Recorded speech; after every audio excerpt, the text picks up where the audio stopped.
माननीय अध्यक्ष महोदय, कल जो दिल्ली में हुआ, कोई बात नहीं, न्याय का राज है नहीं, विजेंद्र गुप्ता जी, कोई बात नहीं, ये वक्त आएगा, न्याय कौन करा, न्याय कौन करा। बैठिए, विजेंद्र गुप्ता जी, बैठिए।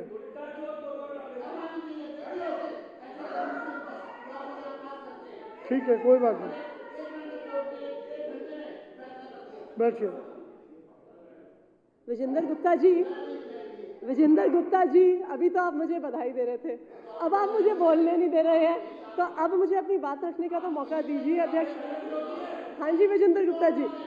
अध्यक्ष महोदय, जो कल आईपी कॉलेज में हुआ, देश की राजधानी में हुआ, देश की नंबर 1 यूनिवर्सिटी दिल्ली यूनिवर्सिटी में हुआ, उसके एक जाने माने कॉलेज के अंदर हुआ, ये ना सिर्फ दिल्ली वासियों के लिए पर पूरे देश के लिए एक शर्मसार करने वाली घटना है। अगर हमारे शहर की बेटी, अगर हमारे देश की बेटियां, क्योंकि दिल्ली यूनिवर्सिटी में सिर्फ दिल्ली के बच्चे नहीं पढ़ते हैं, दिल्ली यूनिवर्सिटी में देश के हर हिस्से से बच्चियां पढ़ने आती हैं, बच्चे पढ़ने आते हैं, और खासकर कि जो दिल्ली यूनिवर्सिटी के विमेंस कॉलेजेस हैं, वहां पर माता पिता को लगता है कि वहां पर हॉस्टल है, हम देश के अलग अलग हिस्सों से भी अपनी बेटियों को भेज सकते हैं और वो वहां पर अपनी बेटियों को भेजने में सुरक्षित महसूस करते हैं। लेकिन कल जो घटना घटी, उससे ना सिर्फ दिल्ली के लोगों को बल्कि पूरे देश के लोगों को बहुत झटका लगा कि एक कॉलेज जो दिल्ली के बीचों बीच है, वहां पर हमारी बेटियां सुरक्षित नहीं है, तो वो कहां पे सुरक्षित होगी।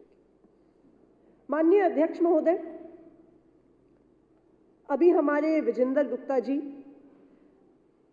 कह रहे थे कि दिल्ली में महिलाएं सुरक्षित नहीं हैं, और वो कह रहे थे कि आम आदमी पार्टी की सरकार में सुरक्षित नहीं है।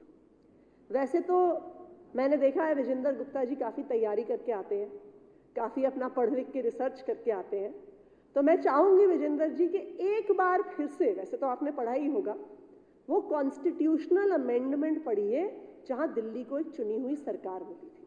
आजकल वैसे भी वो बहुत चर्चा में है। वो कॉन्स्टिट्यूशनल अमेंडमेंट क्या कहता है?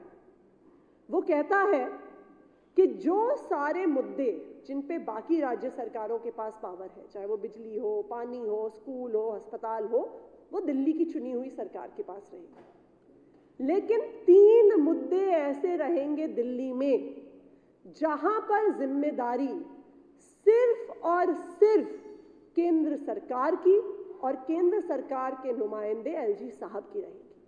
वो 3 मुद्दे क्या हैं? जो आर्टिकल 239AA में इस देश के संविधान में लिखे हैं, वो है land, law and order and police. तो मैं भारतीय जनता पार्टी को ये याद दिलाना चाहूंगी कि दिल्ली में महिलाओं को सुरक्षा देना, दिल्ली में बेटियों को सुरक्षा देना सिर्फ और सिर्फ केंद्र सरकार की जिम्मेदारी है और आपके एलजी साहब की जिम्मेदारी है। लेकिन एलजी साहब के पास अपनी जिम्मेदारियां निभाने के अलावा सब चीज के लिए समय, उनके पास सबसे ज्यादा समय है अरविंद केजरीवाल की सरकार के काम रोकने के लिए उनके पास समय है। पिछले कुछ ही महीनों में, आप पिछले कुछ सालों का तो छोड़ दीजिए कि पिछले 8 साल में उन्होंने कितने काम एलजी ने रोके हैं। पिछले कुछ महीनों में ही दिल्ली सरकारी स्कूल के टीचरों को फिनलैंड जाने से रोका, मोहल्ला क्लिनिक के डॉक्टरों की तनख्वाह को रोका, मोहल्ला क्लिनिक में दवाइयों और टेस्ट को रोका, मोहल्ला क्लिनिक के किराए को रोका, दिल्ली सरकार के हॉस्पिटल्स में जो स्टाफ ओपीडी पे बैठता था उनकी सैलरी को रोका, कई महीनों तक बुजुर्गों की पेंशन को रोका।